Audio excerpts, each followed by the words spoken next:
Hello friends, Shashi Agarwal channel के अंदर मैं doctor Shashi Agarwal welcome you all. तो आज का जो हमारा टॉपिक है that is very important, management process या what are the basic elements of the management process और we could say what are the functions of the management. और ये जो टॉपिक है काफी सारे सब्जेक्ट्स के अंदर रेलेवेंट है। Principles and practices of management, principles of business management, उसी तरह ये BBA, BCom, MBA and MCom के स्टूडेंट्स के लिए भी रेलेवेंट है। अगर आपको मेरा ये एफर्ट सही लगता है तो इस वीडियो को लाइक कीजिए, शेयर कीजिए तथा मेरे चैनल शशि अग्रवाल को सब्सक्राइब कीजिए। तो सबसे पहले हम देखते हैं कि जो मैनेजमेंट प्रोसेस है इसका मतलब क्या है। देखो, जब हम प्रोसेस की बात करते हैं तो प्रोसेस का मतलब होता है चीजों को सिस्टमैटिक मैनर के अंदर करना, स्टेप बाय स्टेप करना। तो प्रोसेस जो है that is the systematic way of doing things. तो यहाँ पे प्रोसेस को हम इस तरह से भी कह सकते हैं जिसके अंदर हम इनपुट को आउटपुट के अंदर कन्वर्ट करते हैं। मैनेजमेंट एक प्रोसेस है क्योंकि जो हमारे पास ह्यूमन बींग्स है, जो मटेरियल है वो लिमिटेड है, स्केर्स है। तो हम उन सारी चीजों को इकट्ठा करते हैं, लोगों को मोटिवेट करते हैं ताकि हम ऑर्गेनाइजेशन के जो ऑब्जेक्टिव हैं उसको बेटर वे से अचीव कर सके। और मैनेजमेंट के अंदर जो एक्टिविटीज होती हैं वो इंटरलेटेड होती हैं, स्टेप बाय स्टेप होती हैं। और ये जो इन एक्टिविटीज जैसे प्लानिंग है, ऑर्गेनाइजिंग है, स्टाफिंग है, डायरेक्टिंग है एंड कोऑर्डिनेटिंग है एंड कंट्रोलिंग है, इन सबको हम जोड़ दे तो वो मैनेजमेंट प्रोसेस बन जाता है। Management as a process of interrelated activities और फंक्शन। ये जो इंटरलेटेड एक्टिविटीज का मतलब होता है कि ये सारी एक दूसरे के ऊपर इंटरडिपेंडेंट होती हैं। और फंक्शन के अंदर डिफरेंट एक्टिविटीज होती हैं जिसके अंदर क्या होता है कि अगर ऑर्गेनाइजेशन मैनेजमेंट चाहती है कि ऑर्गेनाइजेशन सरवाइव करे तो इसलिए क्या है कि उसको एक प्रॉपर वे में परफॉर्म करना पड़ता है। तो ये जो फंक्शन है कि जैसे प्लानिंग हम करते हैं, प्लानिंग से हमें पता चलता है हमारे ऑर्गेनाइजेशन के ऑब्जेक्टिव क्या है, हमारी एनर्जी किस तरफ चैनलाइज होनी है। उसके बेसिस पे हम प्लान्स, पॉलिसीज, प्रोसीजर बताते हैं ताकि हम जो काम है, जो ऑब्जेक्टिव है उसको एफिशिएंटली एंड इफेक्टिवली प्राप्त कर सकें। और उसी तरह किस तरह से हम, क्योंकि जब हम अपने ऑब्जेक्टिव सेट करते हैं, रिलेटेड पॉलिसीज बनाते हैं, फिर उसके बाद होता है कि हमें जो ह्यूमन बींग चाहिए, जो मटेरियल चाहिए, जो रिसोर्सेज चाहिए, उनको हम ऑर्गेनाइज करें। फिर उसके बेसिस पे क्या होता है कि ऑर्गेनाइजेशन के अंदर जो एक्टिविटीज है उनकी क्लासिफिकेशन होती है। उसके बेसिस पे देखा जाता है कि किस तरह के लोग हमें काम करने के लिए चाहिए, फिर उनको किस तरह की फंक्शन जो है परफॉर्म करने हैं, किस तरह की अथॉरिटीज और रिस्पॉन्सिबिलिटीज देनी है ताकि वो अपने काम को सही तरीके से कर सकें। तो मैनेजमेंट प्रोसेस को हम जो फीचर्स हैं, एक सोशल प्रोसेस है। देखो, ऑर्गेनाइजेशन में लोग काम करते हैं और ऑर्गेनाइजेशन के अंदर जो काम होता है उन सबकी कोऑपरेशन एंड कोऑर्डिनेशन के साथ होता है। तो वो आपस में इंटरेक्शन करते हैं, उनका फॉर्मल रिलेशन भी होता है, इनफॉर्मल रिलेशन भी होता है। तो किसी भी ऑर्गेनाइजेशन की जो सक्सेस एंड सर्वाइवल है वो डिपेंड करती है कि लोग जो है अपनी मर्जी से ऑर्गेनाइजेशन के अंदर कोऑपरेट करते हैं, कोऑर्डिनेट करते हैं। क्योंकि जो मैनेजर्स होते हैं अपने सबऑर्डिनेट को गाइड करते हैं, डायरेक्शन देते हैं और उनको कंट्रोल करते हैं, उनके एक्शंस को इन्फ्लुएंस करते हैं। तो इट्स सोशल प्रोसेस, क्योंकि यहाँ पे मशीनों ने कार्य नहीं करना, ह्यूमन बींग्स ने करना है। तो वी कुड से कि जो मैनेजमेंट प्रोसेस है इट्स ए सोशल प्रोसेस और it is a continuous process. Continuous process का मतलब होता है कि ये रैपिटेटिवली साइक्लिक चलता रहता है। और इसके अंदर क्या होता है कि हर एक मैनेजरियल फंक्शन जो है दैट इज व्यूड एज सब process of total management process. अगर हम प्रोडक्शन की बात करते हैं तो प्रोडक्शन में भी प्लानिंग, ऑर्गेनाइजिंग सब कुछ होता है। उसी तरह मार्केटिंग के अंदर भी करते हैं। तो ये एक कंटिन्यूस प्रोसेस चलता रहता है। और उसी तरह जो मैनेजमेंट फंक्शन है, चाहे वो बड़ी ऑर्गेनाइजेशन है, चाहे वो छोटी ऑर्गेनाइजेशन है, चाहे वो प्राइवेट ऑर्गेनाइजेशन है, चाहे वो नॉन प्रॉफिटेबल है, मतलब हर जगह पे जो मैनेजमेंट के प्रिंसिपल्स होते हैं वो यूनिवर्सल होते हैं। इटरेटिव का मतलब होता है कि managerial function are contained within each other. जैसे मैंने अभी बताया, प्रोडक्शन के अंदर भी planning, organizing, directing and controlling होता है, मार्केटिंग के अंदर भी होता है। तो ऑब्वियसली क्या होता है कि जो परफॉर्मेंस ऑफ, जैसे हमने प्लानिंग किया तो हमारे ऑब्जेक्टिव वहां पे फिक्स हो जाते हैं। फिर उसके बाद हम ऑर्गेनाइजिंग करते हैं, ऑर्गेनाइजिंग के बाद हम स्टाफिंग करते हैं। तो performance of next function does not start only when the earlier function is finished. Planning, organizing, directing and controlling जो है may occur with the staffing function. तो इसका मतलब हार्ड एंड फास्ट रूल नहीं होता, ये रेपिटेटिवली सारा काम जो होता है रिपीट होता रहता है। उसी तरह जो मैनेजरियल फंक्शंस होते हैं कंपोजिट होते हैं, इंटीग्रेटेड होते हैं, और ये नहीं है कि हमने इसी सीक्वेंस के अंदर ही इनको फॉलो करना है। सिक्वेंशियल कंसेप्ट जो है न्यूली स्टार्टअप के लिए तो प्लानिंग, ऑर्गेनाइजिंग, डायरेक्टिंग से हो सकता है। तो उसी तरह क्या है कि ये सारे फंक्शन जो होते हैं इंटर रिलेटेड होते हैं, इंटरडिपेंडेंट होते हैं। मैनेजमेंट एज ए प्रोसेस, देखो कुछ जो मैनेजमेंट थिंकर्स हैं वो कहते हैं कि मैनेजमेंट एज ए प्रोसेस है। प्रोसेस का मतलब होता है कोर्स ऑफ एक्शन जिसको हम स्टेप बाय स्टेप परफॉर्म करते हैं। तो मैनेजमेंट का मतलब होता है वो सारी चीजें जो एक मैनेजर करता है। तो वेरियस फंक्शन जो कि मैनेजर के द्वारा परफॉर्म किए जाते हैं कि जो हमारे पास रिसोर्सेज हैं उनकी प्रॉपर यूटिलाइजेशन हो और ऑब्जेक्टिव हमारे अचीव हो। तो हम कह सकते हैं कि जो मैनेजमेंट प्रोसेस है उसके अंदर फंक्शन ऑफ मैनेजमेंट आ जाते हैं, planning, organizing, staffing, directing, coordinating and controlling. तो हेनरी फ्योल ने डिफाइन किया है to manage is to forecast, कि जब हम प्रबंध करते हैं तो इसका मतलब होता है भविष्यवाणी करना, प्लान करना, ऑर्गेनाइज करना, कमांड करना, कोऑर्डिनेट करना, कंट्रोल करना। तो हेनरी फ्योल के मुताबिक मैनेजमेंट जो है प्रोसेस है उसके अंदर ये फंक्शन होते हैं forecasting and planning, organizing, commanding, coordinating and controlling.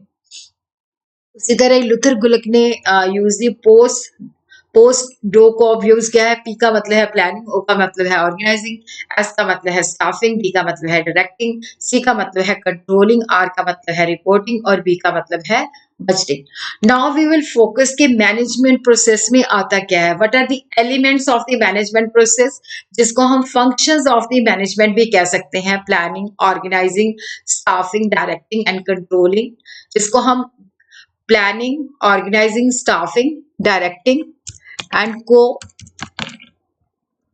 Coordinating, इसको हम वन बाय वन करके जो है स्टडी करते हैं।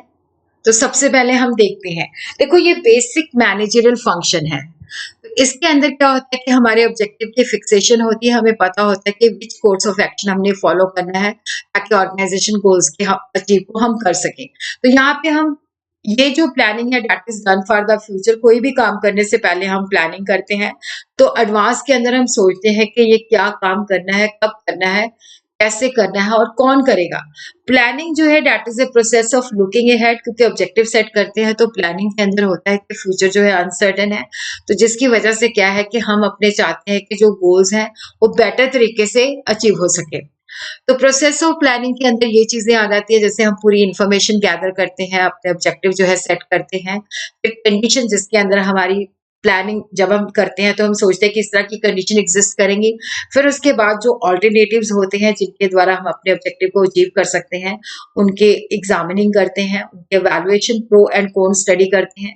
फिर देखते हैं कि उनको हमने किस तरह से जो है इम्प्लीमेंट करना है। फिर उसके बाद जो होता है उसकी अवैल्यूएशन की जाती है कि प्लानिंग जो है सही तरीके से हो रही है कि नहीं हो रही है। दूसरा जो प्रोसेस है दैट इज दी ऑर्गेनाइजिंग।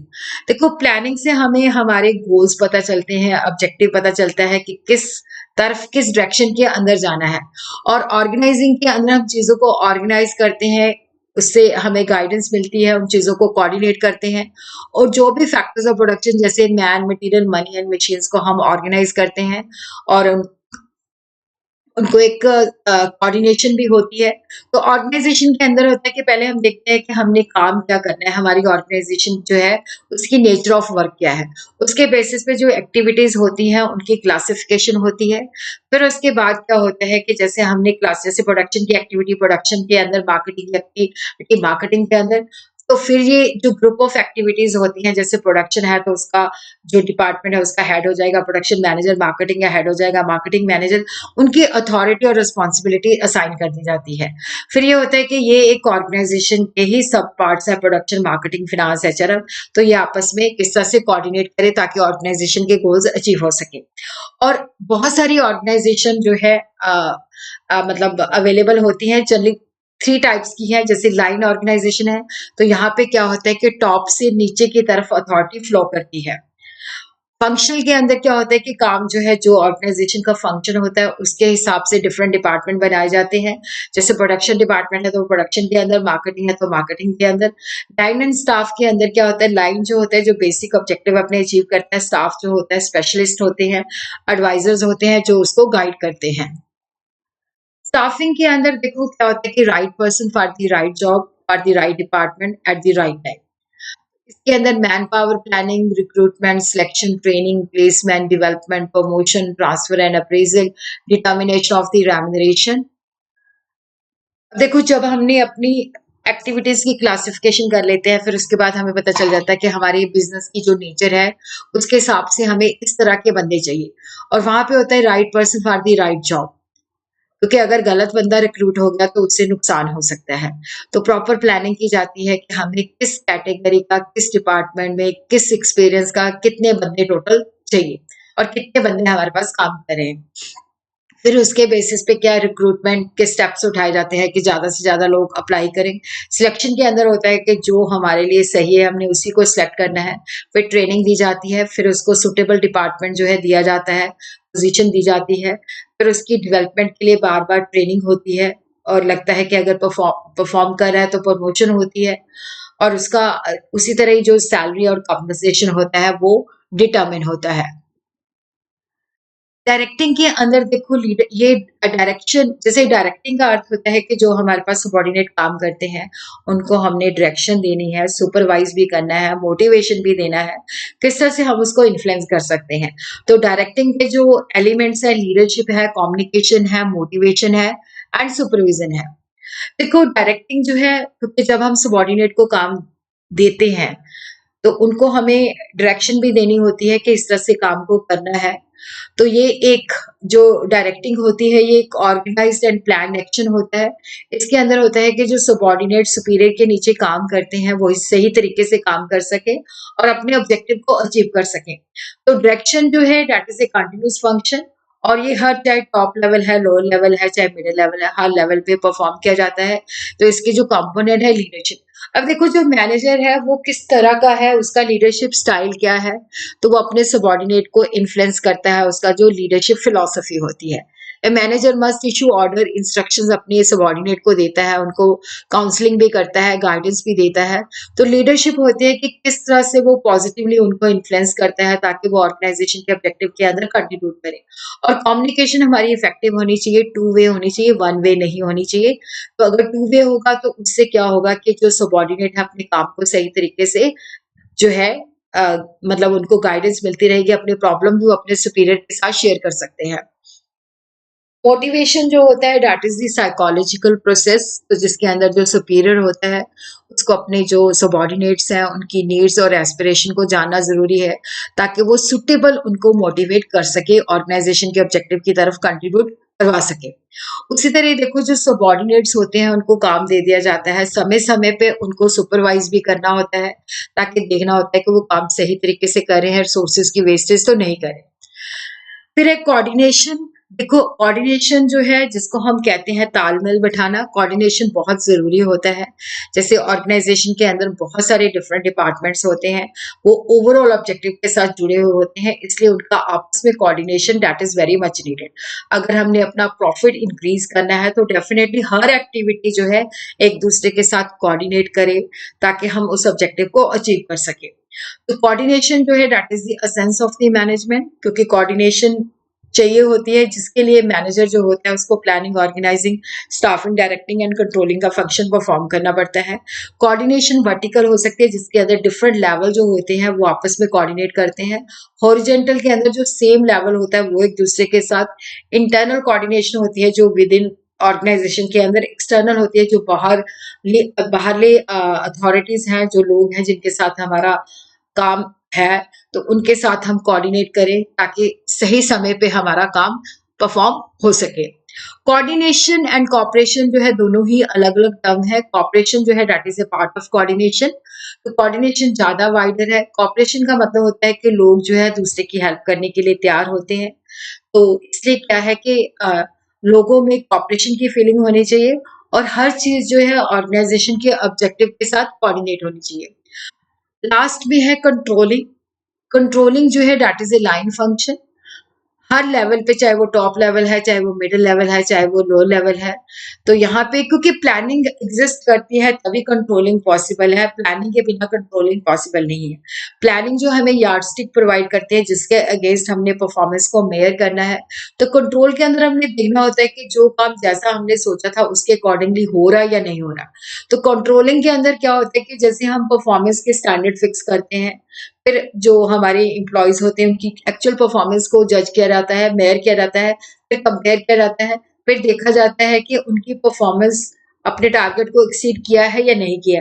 अगर नहीं किया तो उसके पीछे क्या रीजन थे, क्या वो कंट्रोलेबल रीजन थे या वो अनकंट्रोलेबल रीजन थे, तो डेविएशन के रीजन क्या थे, उन सबको जो है जांचा जाता है। क्या जो प्लानिंग है वो रिवाइज होनी चाहिए, तो उसके अकॉर्डिंगली जो है रेमेडियल एक्शन जो है लिए जाते हैं। फिर है कि जितने भी मैनेजमेंट फंक्शंस हैं दे आर इंटर रिलेटेड, जैसे planning, organizing, staffing, directing and controlling, ये इंटर रिलेटेड है, इंटीग्रेट प्रोसेस है, एक दूसरे के साथ ये जुड़े हुए हैं, एक दूसरे को ओवरलैप भी करते हैं। हर एक मैनेजमेंट को चाहे वो मतलब टॉप लेवल है, मिडिल लेवल है, लोअर लेवल है, चाहे वो बड़ी ऑर्गेनाइजेशन है, चाहे वो स्मॉल ऑर्गेनाइजेशन है, they have to perform this function at one time or other or at the same time. Theoretically they are separate, practically ये एक दूसरे के साथ interdependent और interrelated होते हैं, इनको हम separate नहीं कर सकते। तो यहाँ पे कोई hard and fast sequence नहीं होता, बहुत सारे function एक दूसरे के ऊपर interdependent होते हैं, inter related होते हैं।